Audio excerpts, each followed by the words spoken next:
తెలంగాణ ముఖ్యమంత్రి రేవంత్ రెడ్డి గారు ఒక మాట అనౌన్స్ చేశారు. ప్రతి గవర్నమెంట్ సర్వెంట్ తెలంగాణలో ఎవరైతే గవర్నమెంట్ సర్వెంట్స్ ఉంటారో వాళ్ళు తల్లిదండ్రుల్ని నిర్లక్ష్యం చేస్తారో, తల్లిదండ్రుల్ని సరిగా చూసుకోరో వాళ్ళ జీతం నుంచి 10 నుంచి 15% కట్ చేసి పేరెంట్స్ అకౌంట్లో వేపిస్తానని చెప్పి దానికి సంబంధించిన చట్టం తెలంగాణలో తీసుకురానున్నట్లు ఆయన ప్రకటించారు. ఈ చట్టం కోసం ఒక కమిటీ కూడా, అంటే ఈ చట్టాన్ని ఫ్రేమ్ చేయడం కోసం ఒక కమిటీ కూడా ఏర్పాటు చేస్తున్నారంట తెలంగాణలో. మనందరికి తెలుసు, పేరెంట్స్ సంబంధించి, సీనియర్ సిటిజన్స్ సంబంధించి సెంట్రల్ గవర్నమెంట్ లో maintenance of parents and other senior citizens act 2007 ఉందన్నమాట.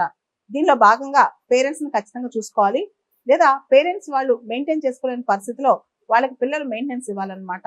అండ్ ఇంతకు ముందే పేరెంట్స్ అంటే వాళ్ళు మెయింటైన్ చేస్తారు, పిల్లలు మమ్మల్ని బాగా చూసుకుంటారని చెప్పి పేరెంట్స్ తమ ఆస్తులు పిల్లలకి బదలాయిస్తే గనక, ఒకవేళ పిల్లలు చూసుకోకపోతే మళ్ళా ఆ ఆస్తి పేరెంట్స్ కి తిరిగి ట్రాన్స్ఫర్ అయ్యేటట్టు కూడా ఈ చట్టంలో ఉందన్నమాట.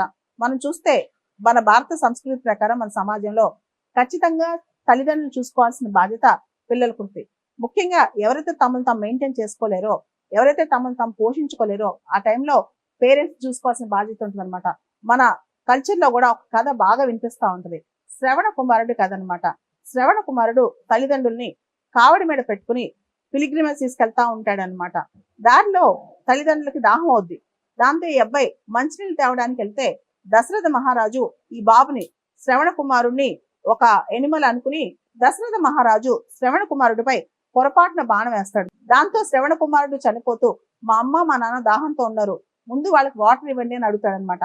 అలాంటి పిల్లలున్న మన సంస్కృతిలో ఈ రోజులో చూస్తే కనుక తల్లిదండ్రులకు అన్నం పెట్టాలన్నా బరువు బాధ్యత అనుకుంటారనమాట. అంతేకాదు కొన్ని సందర్భాల్లో వాళ్ళకి మెడిసిన్ ఇప్పించాలన్నా, హాస్పిటల్ ట్రీట్మెంట్ చేయించాలన్నా వాళ్ళ పిల్లలకు ఒక రూలు, తల్లిదండ్రులకు మరొక రూల్ అనమాట.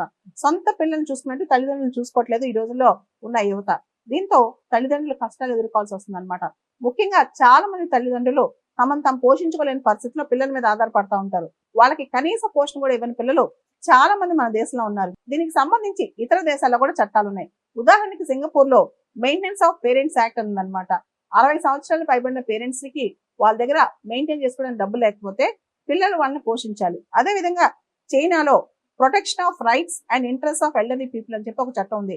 దీని ప్రకారం పేరెంట్స్ కి మెటీరియల్ సపోర్ట్ ఇవ్వాల్సిన బాధ్యత పిల్లలది. అంటే పేరెంట్స్ కి ఏవైతే లేవో బేసిక్ థింగ్స్ వాటిని అన్ని అమర్చాల్సిన బాధ్యత పిల్లలదే అనమాట. భారతదేశంలో చూస్తే గనక మొట్టమొదటిసారిగా కేరళ రాష్ట్రంలో స్టేట్ ఎల్డర్లీ కమిషన్ యాక్ట్ 2025 అని చెప్పి ఒక చట్టం వచ్చింది.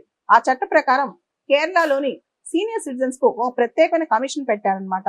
భారతదేశంలోనే ఇలా ఒక చట్టబద్ధమైన కమిషన్ ఏర్పాటు చేయడం కేరళలోనే తొలిసారనమాట.